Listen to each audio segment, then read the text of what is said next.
Alô, amigos do Brasil! Sejam bem-vindos aqui à Primeira Put. Estamos lá com mais uma edição do Bandeira Quadriculada, edição do dia 24 de agosto de 2020. Vamos então aos destaques do programa de hoje. Na MotoGP, nós tivemos 3 categorias com vitórias importantes e uma delas, vitória inédita. Miguel Oliveira, colocando pela primeira vez Portugal na história, na categoria, como grande vencedor. Além disso, tivemos Eric Granado como terceiro lugar na etapa da Estíria. Na Fórmula Indy, o GP pela primeira vez de Indianápolis, as 500 milhas sem público, tivemos a vitória dele, o Takuma Sato. Ele que chega como mais um a vencer 2 vezes as 500 milhas de Indianápolis. E além, claro, dos destaques finais do programa, além, claro, de a gente fazer aqueles palpitão para o nosso querido, o Grande Prêmio da Bélgica. Comigo aqui no programa de hoje, temos aqui Bruno Mioto, que está aqui ao lado de cá, e o Eduardo Couto, que está aqui do lado de cá, ele que nos ajuda a dar todo esse suporte para que você em casa possa receber o melhor desse programa. Lembrando que você pode participar com a gente no nosso chat aí do lado, para você participar conosco. E se tiver alguma pergunta, alguma ideia, passe para o seu grupo do WhatsApp, passe para o grupo da família, passe para o grupo dos seus cachorrinhos, para poder termos um programa excelente e legal para todo mundo, certo?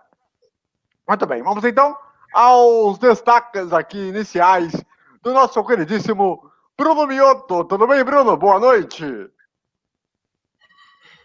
Boa noite, André. Boa noite, Eduardo. Boa noite para você que está nos vendo. E deu o que não se esperava nas 500 milhas de Indianápolis. O Takuma Sato surpreendeu de novo e ganhou pela segunda vez na sua história uma das corridas mais históricas do automobilismo mundial. Inclusive, quando saiu que o Sato ganhou, eu já fiquei posto aqui. Eu estou com a camisa da seleção japonesa hoje para homenagear essa grande vitória desse que é agora o maior piloto japonês da história. Disparado. Muito bem, Eduardo Couto, chega agora para dar o seu destaque inicial nesse bonito programa. Tudo bem? Muito boa noite. Então, eu tô com a blusa aqui do Fernando Svesterdem, mas ontem ele ficou lá atrás, né? Não ficou nem entre os 20 primeiros, coitado. Quem se deu bem foi o Sato, que venceu ontem a corrida de Indianápolis. Foi uma corridaça, aliás, corridaça mesmo, durou quase 4 horas de duração. Corrida largou, começou o Campeonato Brasileiro, começou a final da Champions, teve jogo, o jogo acabou, premiou, não sei o quê. Nada da corrida acabar, a corrida foi acabar lá depois das 6h30 da tarde. Foi realmente uma corridaça. Muito bem, muito bem, muito bem, muito bem. Vamos então aqui para o primeiro assunto do programa de hoje, que é em relação ao final de semana que nós tivemos da segunda corrida na Áustria, a chamada Grande Prêmio da Estíria. E como já expliquei em transmissões aqui na primeira put, a Estíria é um estadozinho pequeno que tem dentro da Áustria. Ou seja, é uma regiãozinha como se fosse territorial, para falar a verdade. Então, para isso, eles fizeram a mesma forma que obtiveram naquele final de semana que nós tivemos a Fórmula 1, vocês devem se lembrar, né? Quando fizeram o Grande Prêmio da Áustria e o Grande Prêmio da Estíria. Muito bem. Bom, nós tivemos aqui, vou colocar pela ordem, que é o seguinte. Deixa eu ver se eu consigo aqui pegar os resultados da prova de ontem. Nós tivemos aqui pela Moto 3. Deixa eu pegar aqui, vou ver se eu consigo ajeitar aqui. A vitória do Albert Arenas, com o Ariel Gura na segunda posição e o John McPhee na terceira posição. Em quarto lugar, o Celestino Vietti, o Tony Albolino em quinto e o Takuri Suzuki na sexta colocação. A Moto 3, que tem tido aí alguns altos e baixos, porém continua sendo uma categoria muito perto uma da outra, Bruno. Sim, como sempre, a Moto 3 e a Moto 2 são categorias fantásticas que, claro que hoje com o circuito da Áustria é um circuito um pouco mais travado, mas que dá um espaço maior para as ultrapassagens. Como nos últimos anos a gente vê ultrapassagens na última volta, com os famosos X, e eu acho que também nós tivemos grandes corridas nesses dois grandes prêmios que nós tivemos da Estíria. Muito bem, muito bem, muito bem. Vamos então aqui para a Moto 2, porque nós tivemos, deixa eu pegar aqui o resultado, o Luca Marini com o Enea Bastianini em segundo, o Jorge Martin em terceiro e o Testuta Nakashima na quarta posição. Olha, nome maravilhoso. Meu caro Eduardo Couto, aí aquela coisa, de uma categoria para outra, né? Nós temos pequenas diferenças, né? Entre a Moto 3 e a Moto 2. Tecnicamente, talvez tenha algum equilíbrio de um a outro. Ah, tem sim. Eu acho que quem corre da Moto 3 e depois vai para Moto 2 sofre bem menos impacto do que quem chega na MotoGP, né? E a Moto 2 me parece ser das três as corridas mais apertadas assim entre os pilotos, né?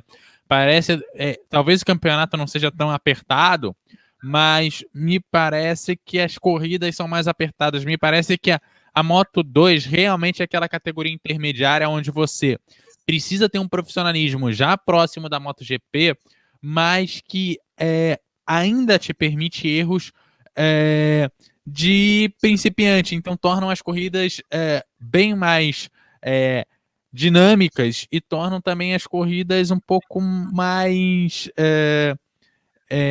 próximas. Assim, os pilotos não têm muita distância entre as motos na Moto 2 e não é aquela bagunça da Moto 3, eu acho. E a Moto 3, às vezes, você tá assistindo, parece uma bagunça ali. De certa forma, você tem uma briga, uma disputa ali, como se fosse rinha de galo, para falar a verdade. Né? Essa é a grande realidade. Desafio ao galo. Literalmente. Né?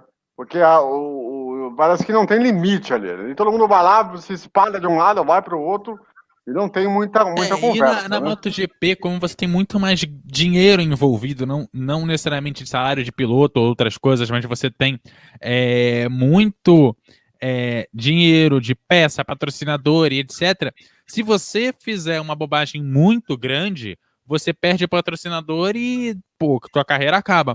Na Moto 2 se permite ter essa briga generalizada sem tanto problema, assim, porque não tem tanta grana envolvida. Porque o piloto da Moto 2 ele não é representante daquela marca ou daquela montadora de moto. Ele é alguém que está sendo treinado ainda. Sim, exatamente. Na Moto E, nós tivemos aqui a vitória do suíço Dominique Atter, com o Jorge Torres em segundo, e o Eric Granado, mais uma vez, no pódio, em terceiro lugar, vai para 28 pontos no campeonato. O Eric, que é outro piloto que sofreu muito com a Moto 2, teve que vir para a Moto E para que tivesse algum desenvolvimento, e parece que o resultado começa a aparecer, principalmente pela primeira vitória lá na primeira etapa, e agora com a sequência de pontuação dentro do campeonato. É aquilo que eu falo, Bruno. Um garoto como esse deveria ser levado mais a sério, mas está começando a aparecer os resultados finalmente, né? Não tem a menor dúvida, André, porque também a gente tem que lembrar que o Granado ele chegou na MotoGP faz uns 4 anos, né? E tinha conseguido um pódio pela Moto 3, né? Moto 2 em Valência, né? E depois disso ele não fez mais nada. E agora que ele começa a evoluir, e para uma categoria que, por mais que hoje a gente fala que a MotoGP é muito mais visada no Brasil por causa do Fausto Macieira e do Guto Nejaim, eu vejo que ainda tem muita pouca repercussão. Né? Falta alguma coisa para tornar a MotoGP uma mania nacional como é a Fórmula 1, porque que você tem o Marc Marques, você tem o Valentino, tal, mas falta um grande piloto brasileiro desde o Alex Barros.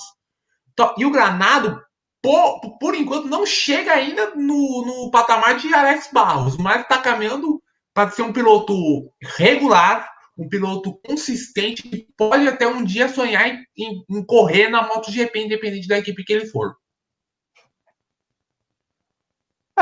E é aquilo também, né?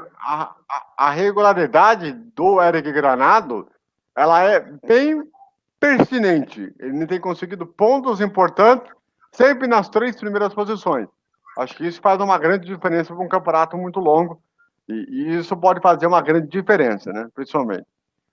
Já na MotoGP, nós tivemos aí a vitória do Miguel Oliveira, decidida na última curva, uma briga literalmente de rinho ao galo, disputado palmo a palmo até as 2 últimas curvas, quando o Miguel Oliveira acabou vencendo a prova, e o Fábio Quartararo na segunda posição, o Nélio Vizioso na segunda posição, o Fábio Quartararo na terceira posição, que fez com que o Quartararo mantivesse a liderança do campeonato, porém a diferença agora diminui para 3 pontos.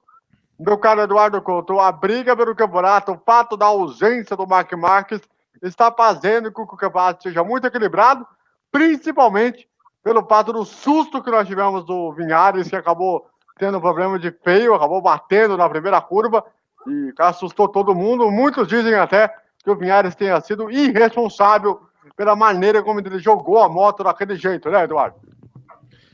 Pois é uma coisa meio estranha, né? Porque eu acho que é a primeira vez em muitos anos que a gente não tem um espanhol entre os 3 primeiros colocados na MotoGP. É uma coisa muito estranha. A gente tem o Quartararo, ele é o primeiro, ele é francês, você tem o italiano, que é o do Vizioso, e você tem o Jack Miller, que se eu não me engano, ele é lá da Austrália, né?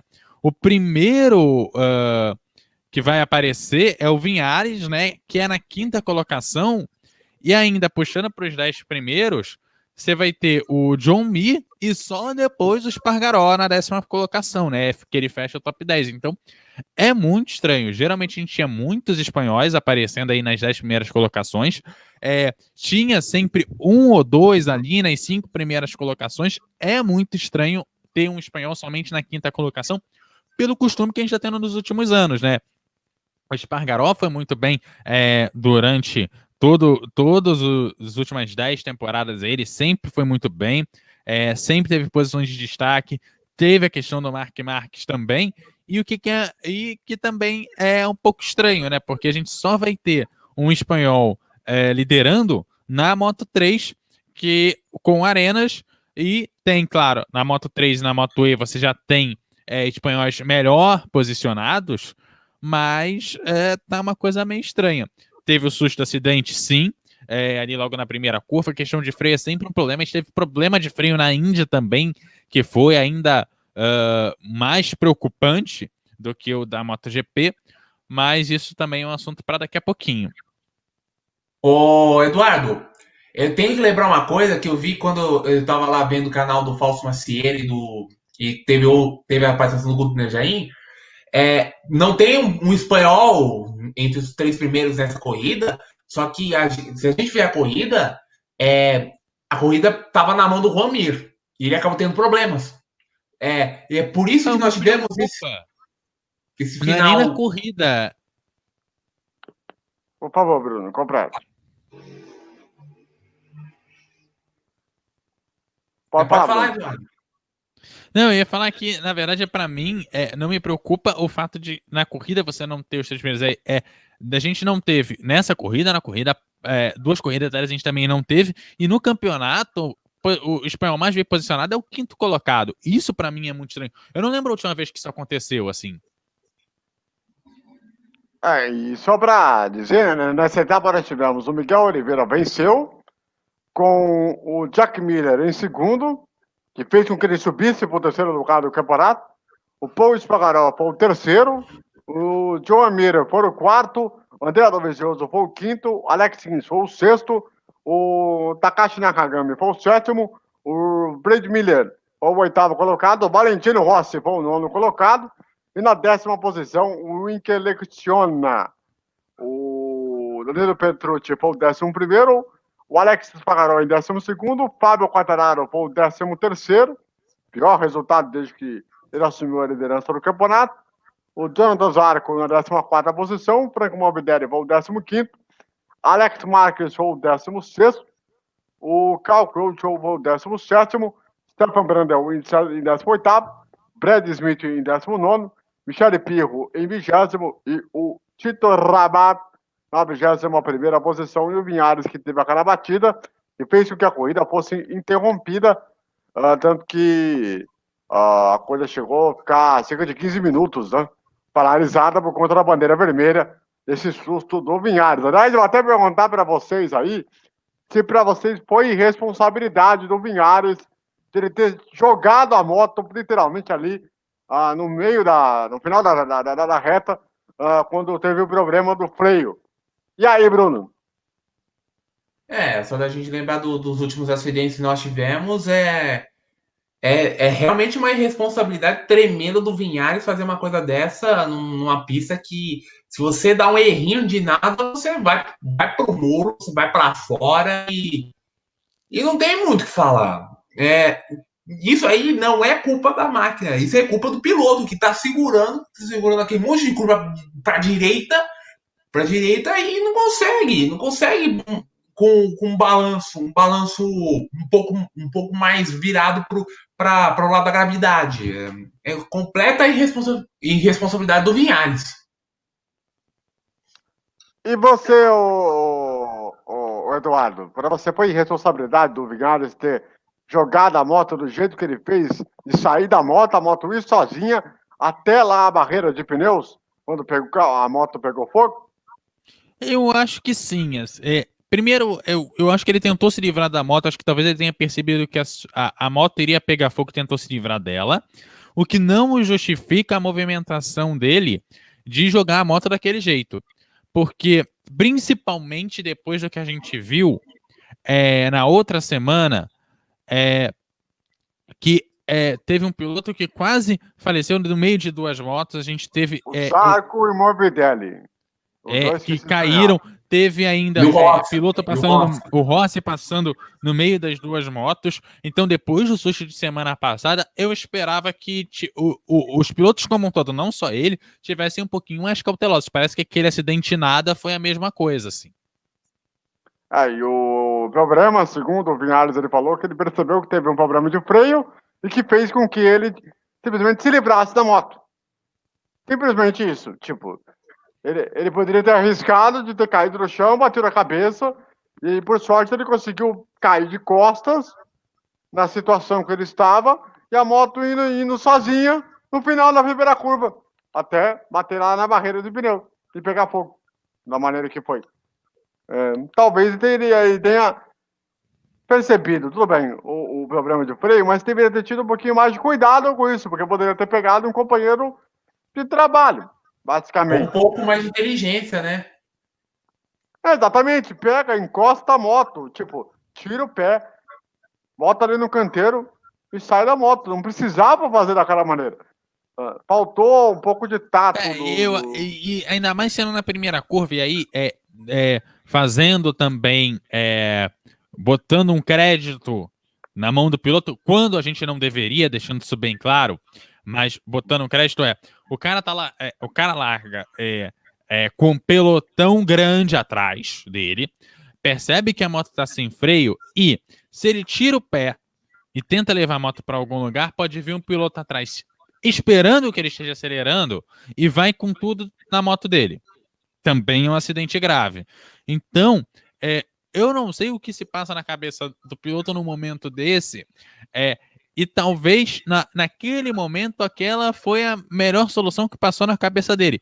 Depois ele pode rever e alterar a postura para uma próxima vez, mas a gente tem que colocar na conta que, por ser uma primeira curva, o cara já vem de uma pressão de largada e tem muita moto junta para, de repente, o cara ter a coragem de parar de acelerar, né? A gente já viu acidente de Fórmula 1 de piloto na primeira curva que freia um pouquinho antes de quando deveria, o carro de trás vai lá e acerta ele, né? Eu falo da Fórmula 1 que eu vejo que esse tipo de acidente é mais comum do que a MotoGP, onde geralmente os condutores, vamos colocar assim, os pilotos são mais cautelosos. E ainda mais que... Não, pode falar, André, pode falar. Eu ia falar que lembrou da primeira curva, falei de inteligência, primeira curva, se a gente lembrar o Al Ring, o Red Bull Ring, é o antigo Österreich Ring, ou seja, aquela parte da reta aquela reta termina onde a reta antiga continua. É uma área de escape tremenda. Uma área de escape Você tem tremenda. que fazer a curva para a direita, Pra direita. como se fosse, Só que antes como era se fosse reto. curvado. Como era reto. Antes era uma curva muito maior. É como se você fizesse um cotovelo todinho, feito do lado do outro lado, para poder ir até aquela parte de alta. Sim. Mas é aquilo, se ele percebeu que estava tendo problemas no freio, era bater e ele perceber que poderia perder velocidade, algum motivo, deve ter pegado um lugar, um local ali, porque, pô, sétima volta. Qual a necessidade de fazer aquilo? Qual a necessidade de fazer aquilo? Agora, você tá falando uma coisa aí, ô Bruno, do Fausto Macieira aí, do Joinha, tem que lembrar o seguinte, o Guto, ele tá morando em Portugal. Sim, tá morando. Agora tá fazendo pelo Dazon Brasil, feito em Portugal. Hum. O Fausto Macieira, ele poderia competir em qualquer outro mercado. Só que, assim, temos que dar mérito para duas coisas. Primeiro, a narração do Theo, que tem evoluído bastante. Sim. Né? Principalmente desde o começo do campeonato. O Edgar de Melo Filho, que sempre é muito preciso nos seus comentários, somente na parte técnica. Né? E as Teve adições... um grito na última curva quando o Miguel Oliveira ultrapassou. Teve um grito lá. Ai! Aquele jeitão dele, que é, né, muito engraçado e tudo mais e tal. Eu gosto muito dessa espontaneidade dele, né? Ele percebe como é que é isso. E outra, um cara, e o Theo, todo mundo sabe. Ele postou nesse final de semana uma foto da primeira cobertura dele que ele fez de GP Brasil de moto. Isso lá em meados de 87. 87 em Goiânia. É que eu acho que você falando do Theo, eu acho que a questão do Theo é um problema que a gente, agora com a pandemia, é mais fácil a gente se colocar na pele, porque a gente passou por isso que, quando a gente fica muito tempo sem narrar, sem tá fazendo um esporte, mesmo que a gente tenha técnica, a gente perde um pouco a mão, e eu acho que o Theo precisou do tempo para se readaptar, depois de muito tempo longe de um determinado tipo de cobertura. Eu acho que isso é normal para todo mundo. A gente agora, na pós-pandemia, consegue sentir isso muito mais na pele, porque todo mundo ficou longe do seu esporte por um longo período, e a gente sente que a gente precisa tirar um pouco da ferrugem também. E acho até que as pessoas deviam parar de fazer comparações do Theo em relação ao Guto e ao Paulo. Concordo. Temos que respeitar essas quatro pessoas, né? O Theo, o nosso querido o Alexandre Barros, o Tito Simões e o Edgar. Veja, mudou a emissora. Você não pode desejar que uma outra emissora tenha o mesmo tipo de cobertura. Se fosse numa mesma emissora, eu até poderia falar, não, realmente cabe uma comparação, porque você está dentro da mesma empresa, tem os mesmos pilares, etc. Mas é outra empresa. Aquele tipo de coisa. E as pessoas têm que parar de pegar no pé do Theo por causa disso. Porque ele falou o nome da equipe isso. Porque falou o nome da equipe aquilo. Gente, ele é um cara que tem uma vivência para isso. Ele é um cara que eu pude entrevistar ele antes da pandemia. Veja bem. E que ele tinha falado que ele foi pedir instruções com a Juliana Gesser, do Grande Prêmio, para que ele pudesse se readaptar à categoria. Não é uma coisa simples. Até porque os nomes mudam. A gente que fica um tempo sem ver, é complicado. Eu, por exemplo, na Indy, estava vendo até ontem as 500 milhas, e a Indy, por exemplo, eu tenho uma dificuldade tremenda de acompanhar a pintura dos carros. Você vai perguntar, por quê? Porque, como geralmente aqui no Brasil passa num canal que é dificílimo das pessoas terem na TV a cabo, eu escuto muito pela rádio da própria Indy. E resultado, eu sei os pilotos, sei o número do carro, mas eu não conheço as pinturas. Então. Já que você pegou esse gancho, muito bem colocado, diga de passagem. Vamos aproveitar então para falar aí dessas 500 milhas. Nós tivemos aí pela primeira vez o Grande Prêmio sem público, O horário foi diferente por causa do horário de verão, né, nos Estados Unidos, né? E por fez conta com da que- pandemia também, né, cara? Vamos colocar. Exatamente. Corrida às 5 da tarde. No horário E da pela primeira vez, né, que a prova teve sem público, né, da história, acho que desde a Segunda Guerra Mundial, se eu não estiver enganado. Depois vocês me corrijam. Mas foi uma prova muito cercada de acidentes, mas o que mais me impressionou muito é a demora em relação aos resgates dos pilotos. Isso é uma coisa que me chamou bastante atenção. Né? Eu achei também que os pilotos abusaram e muito durante a prova. Primeiro eu queria falar da questão do GP sem público. Ô Bruno, e aí, o que você achou dessa situação nova por conta da pandemia? Olha, eu achei que foi uma corrida normal, assim, não teve de muito sem público, com público, acho que foi um grande prêmio normal, só pela diferença do horário.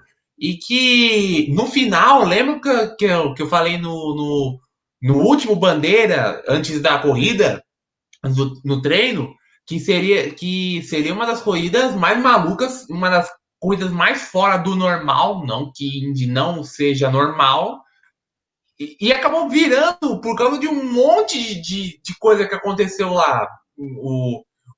A pipocada do Marco Andretti, a pipocada do Marco Andretti, que mais um ano que um primogênito do Marco Andretti não consegue ganhar em Indianápolis.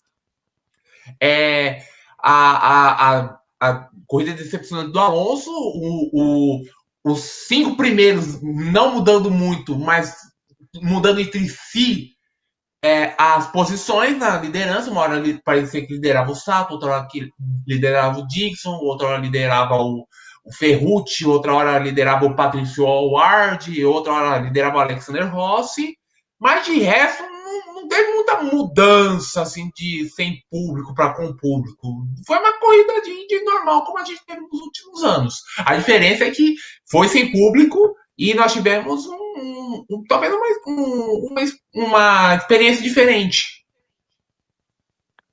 Agora, o Eduardo, sobre a prova em si, né?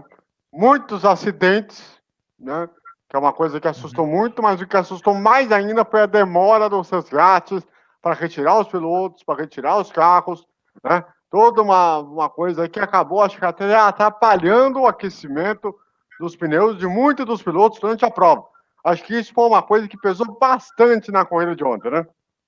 Eu acho que aí a gente precisa separar em alguns pedaços, assim, esse trecho.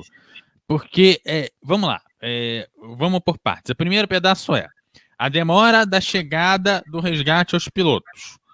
Bom, dependendo da posição onde ele batia, tinha demora normal de chegada do resgate. O resgate não demorava muito para chegar. Até quando pegou fogo no freio, quando o carro parou, o resgate já estava lá apagando fogo.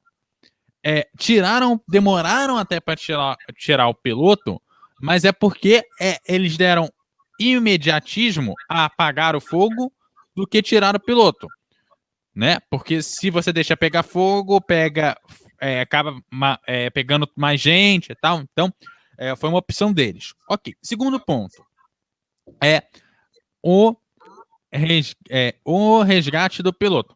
Resgate do piloto, relativamente um pouquinho mais demorado, mas dentro de um tempo que a gente já estava acostumado a ver, mas nada muito diferente. Mais demorado, claro, mas não demorava, não demorou tão mais assim, né?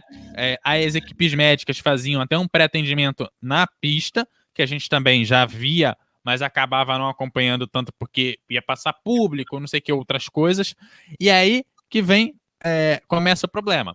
Já tem uma equipe reduzida que vai pensar em ver qual é a situação do piloto, como ele está, se ele precisa de atendimento médico um pouco mais aprofundado ou não, se precisa ir para exame, se não precisa, qual é a situação do piloto. Aí, depois, entra em ação uma outra equipe, que é a equipe de limpeza, que está reduzida devido à pandemia. E aí, claro que vai demorar mais. Se você tinha 30 pessoas para limpar a pista, agora você tem 15, vai demorar mais, não tem o que fazer. E me parece que demorou mais na Indy 500 e não pareceu demorar tanto nas outras, porque o oval da Indy é muito rápido para os carros e você consegue sentir mais nitidamente essa diferença de velocidade. Um carro em bandeira amarela com o carro de segurança na pista, você leva quase 2 minutos de volta na Indy. Enquanto o carro correndo, você vai ter ali 45 segundos numa volta que demorou muito. Então, você tem uma diferença muito grande de tempo e eu acho que é uma corrida que o público sente mais essas bandeiras amarelas. E aí, quando você precisa, em vez de demorar 5 voltas, você vai levar 8, 10 para liberar a pista, você tem um problema para que você faz com que o público sinta essa demora, e isso claramente impactou na duração da corrida. Porque essa corrida, se tivesse um resgate relativamente rápido, como a gente via nos outros anos, sem a pandemia, muito provavelmente ela ia demorar uns 30 minutos a menos. E aí é uma outra questão, né? Que aí vamos entrar na polêmica do seguinte: Sato e Alexander Rossi, os dois que se estranharam no boxe, que deu a punição ao Rossi.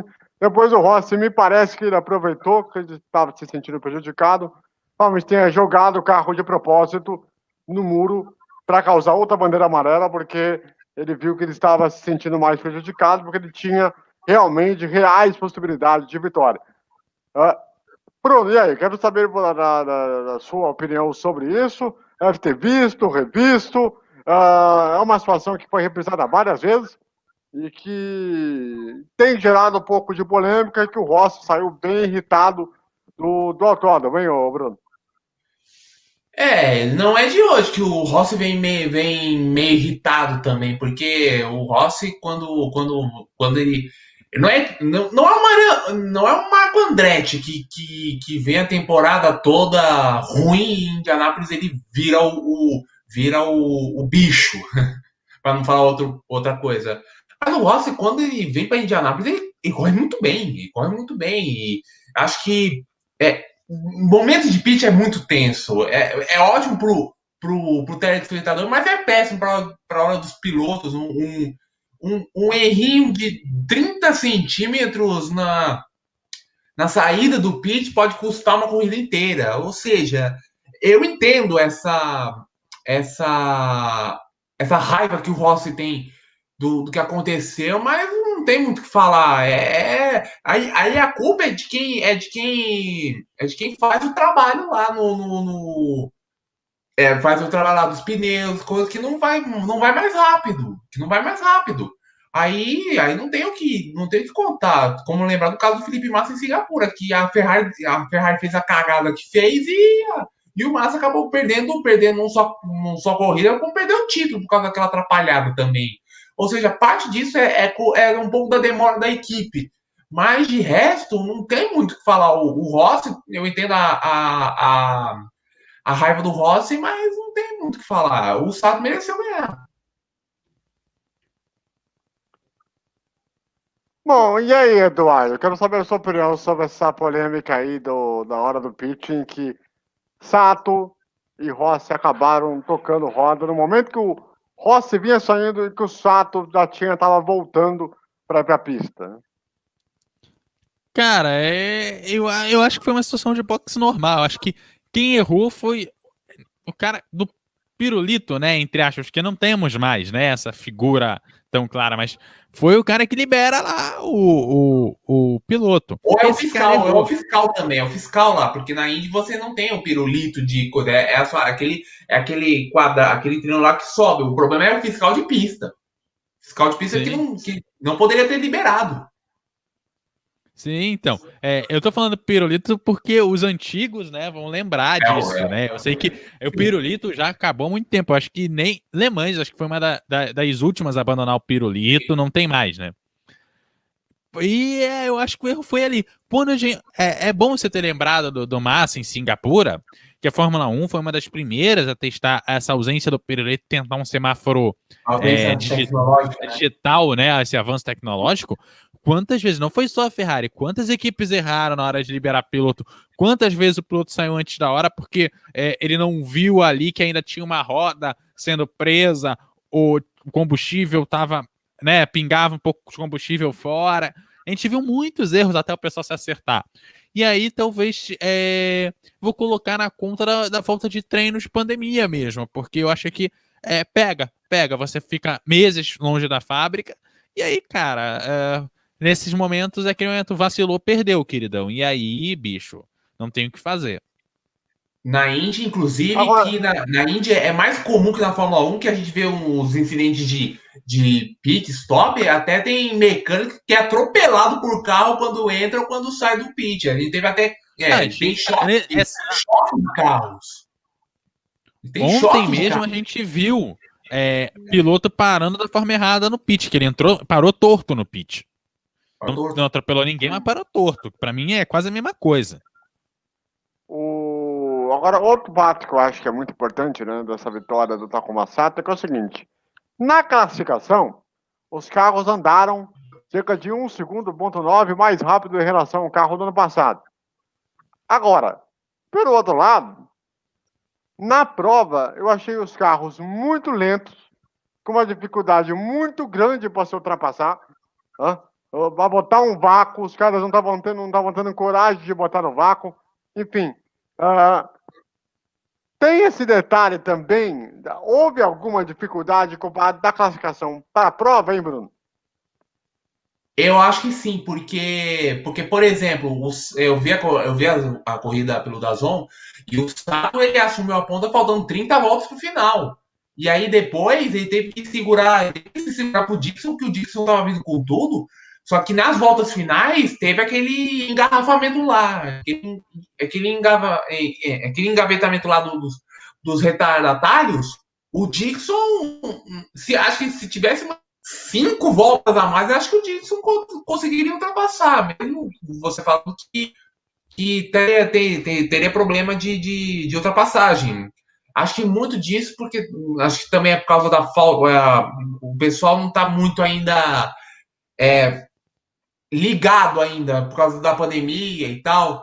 Mas eu acho que o Sato, ele, como foi passando dessas 30 voltas até o final, o Sato ele só teve uma chance de perder a liderança quando o Dixon chegou faltando 14 voltas para o final. Tirando isso, o Sato ganhou.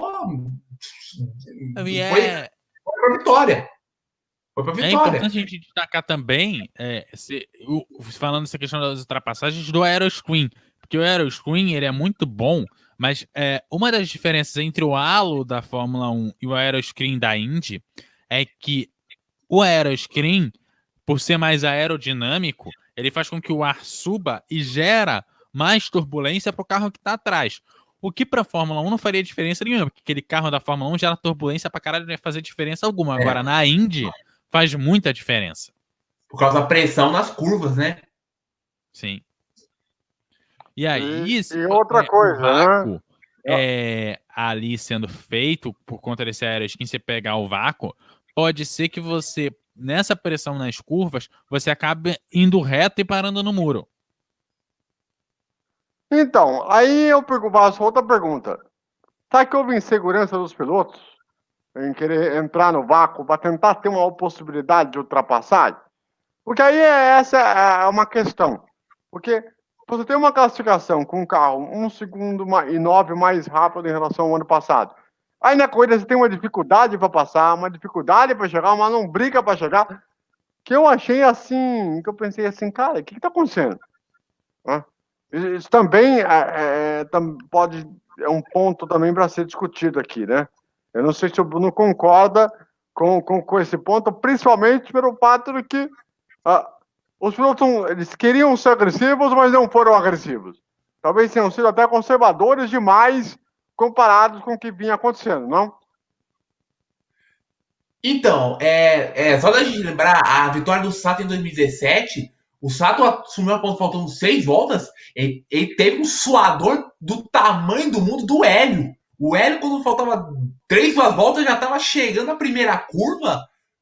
Parecia que ia conseguir, aí o Sato vai lá no final, no último metrinho da reta e vai lá e passa o Hélio e aí dali ele não tira mais. Eu acho que também eu concordo que faltou um pouco mais de sangue no zóio dos pilotos para arriscar, porque eles ficaram tanto tempo sem correr, eles estão muito frios, eles estão muito. Ainda não estão no ritmo bom para correr e eu acho que eles ficaram com medo de quebrar o carro e o desastre da pandemia dá prejuízo. E é isso mesmo que a gente viu nos últimos meses, que um monte de equipe com problemas financeiros, não tendo carro para manter. E eu acho que é isso que acontece. Falta um pouco mais de sangue no zóio dos caras. Agora, tem uma coisa que eu queria falar aqui, que é o seguinte. Que eu até queria perguntar para o Eduardo, que é a questão do... 2 pontos. Ontem foi lembrado 5 anos da morte de Joshua Wilson, que é o piloto que morreu de uma maneira, até certo ponto, muito besta, né? Um acidente que até hoje ninguém entende o que aconteceu ali, né? E que motivou exatamente a pôr a ter esse aeroscreen aí, né? Pela forma do que aconteceu. O que mudou daquele dia fatídico para cá, em relação a esses carros, hein, Eduardo? Olha, me parece que essa briga pelo aeroscreen e toda essa questão de você ter uma mudança de carro, uma mudança para você tentar proteger o piloto, de você tentar proteger a cabeça, chegou, mudou a forma do carro, mas eu acho que a inovação tecnológica ela ainda não vingou do jeito que deveria. Eu acho que a gente ainda está colhendo os primeiros resultados para evoluir esse tipo de defesa para os pilotos, porque colocar um halo, um aeroscreen ou o que for num carro que é monoposto, né? Você tem que pensar o tempo que vai levar para o piloto sair, como que esse piloto vai sair do carro, em que condições, que tipo de ajuda que ele vai necessitar, qual o tempo de resposta do piloto, qual é a diferença do tempo de resposta do piloto com e sem aquele recurso. E talvez a gente precise repensar a forma como é construído o monoposto para pensar esse aeroscreen. Talvez seja um momento de, sei lá, pensar numa inovação que um carro como o da Indy, você não sai por cima do carro, você tem uma porta do lado que abre, igual um carro parecido com aquela abertura dos carros carro de turismo? Ou de turismo, ou os protótipos, né? Que tem uma cara até parecida com o carro da Indy, né? E eu acho que talvez aí a gente comece a pensar esse tipo de coisa. E são ideias, são inovações, é uma mudança drástica no conceito do carro. O monoposto, o piloto desde sempre entrou e saiu por cima, ele não tem porta. Você pensar em colocar uma porta é uma mudança completa na estrutura de monoposto. Você vai falar, você está exagerando, você está pensando em coisa que não tem nada a ver. Eu estou dando soluções para que o aeroscreen, de repente, seja algo mais completo. A gente viu esse tipo de aeroscreen em desenhos e outras coisas que realmente tapava todo o piloto. E fica com muita cara de protótipo, né? Agora, não dá para saber aonde que a gente vai chegar com isso ainda. Claro, a gente não vai voltar para o monoposto como era há 5 anos atrás, mas eu acho que chegou, vai mudar e a gente ainda não chegou no conceito de aeroscreen ou de halo, ou seja, o que for que vai entrar no lugar que a gente vai ter daqui a 10, 15 anos. Eu acho que a gente ainda vai ter muitas mudanças aí nos próximos 10 anos nesse tipo de conceito, e talvez a gente até se surpreenda com o tipo de carro que a gente tenha daqui a 10 anos. Muito bem. Detalhe que Bom, o Halo. É só um minuto, André, só um minuto. O Halo, eu não gosto muito da estética do Halo, porque parece que ele atrapalha a visão do piloto, né? Atrapalha demais a visão do piloto quando ele tá olhando para frente. O Aeroflot da Indy, acho que para mim é melhor porque você já vê você tem uma vista 100% da pista. E eu acho que até você falou que ainda tem muito que testar e tal, mas eu acho que dos manuais de segurança, dos coisas de segurança para as corridas de automobilismo, eu acho que para mim o da Indy é o exemplo um pouco melhor de todos. Acho que é o melhor que deveria ser. Porque ao mesmo tempo ele protege tudo, e ao mesmo tempo ele não atrapalha a visão do piloto. Nós estamos caminhando aí para a reta final do programa, mas antes de fazer as considerações finais, eu quero fazer o seguinte: final de semana vamos ter Grande Prêmio da Bélgica, e por isso mesmo, duas coisas é bom a gente chamar a atenção.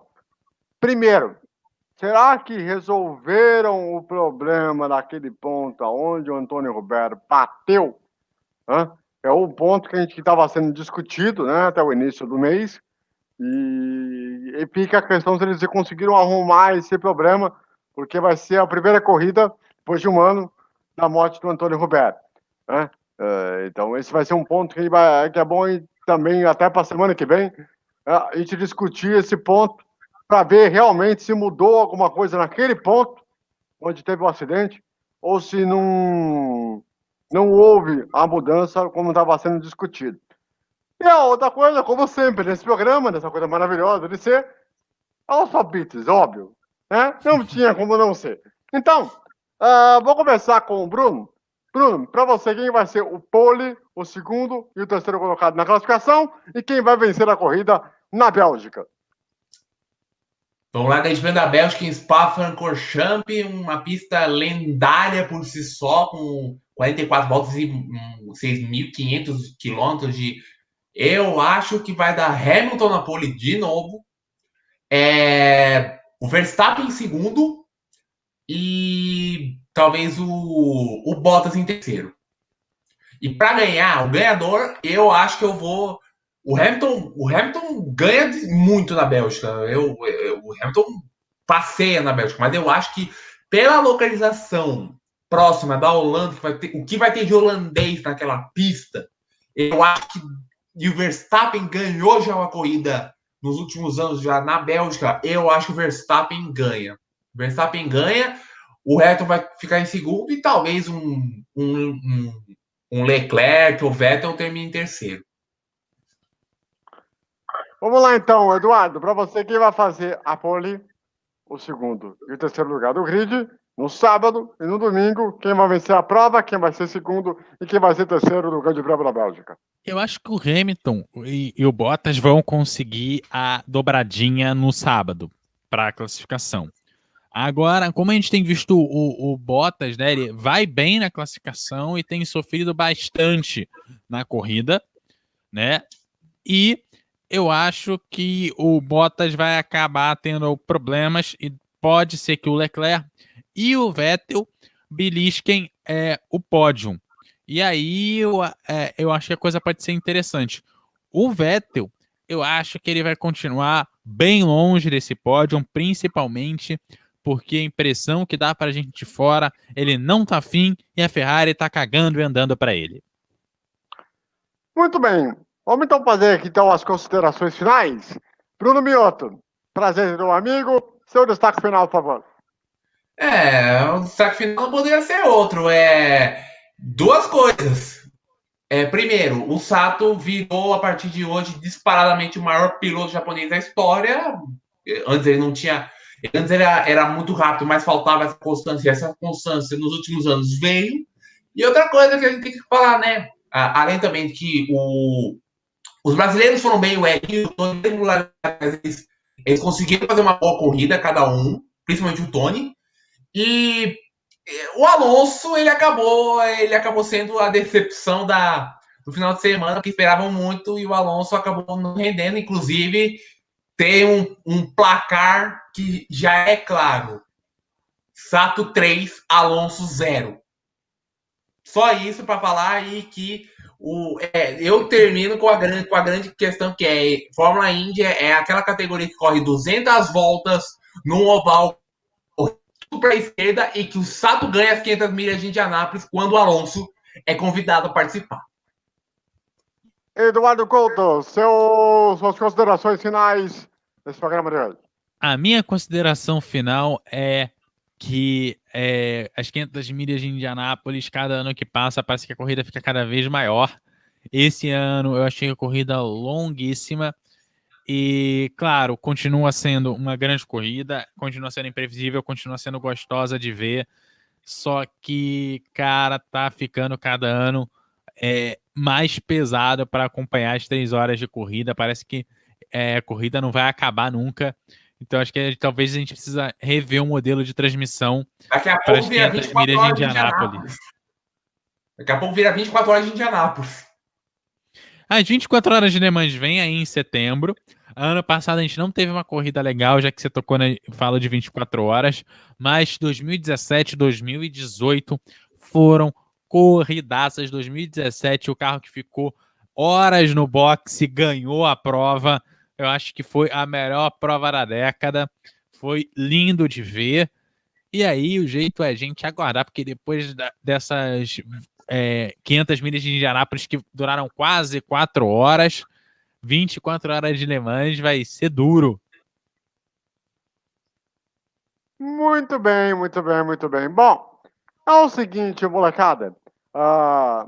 A todos, né? Evidentemente, muito obrigado pela grande audiência, pela grande companhia. Vai estar nas nossas grandes plataformas, também na Primeira Fute, para você vai estar conosco. E na semana que vem, às 8 horas da noite, nós estaremos de volta aqui com mais uma edição do programa. E já vou avisar a você, com a repercussão do Grande Prêmio da Bélgica, esses detalhes que envolvem também esse Grande Prêmio, e mais também há um anúncio do Rally dos Sertões, que vai ter o seu anúncio feito com a adaptação à pandemia. A gente vai falar no programa da semana que vem, que vai ser bem interessante, que vai ser o primeiro rally do mundo a se adaptar à pandemia de uma maneira sensacional. Então, eu espero para vocês semana que vem.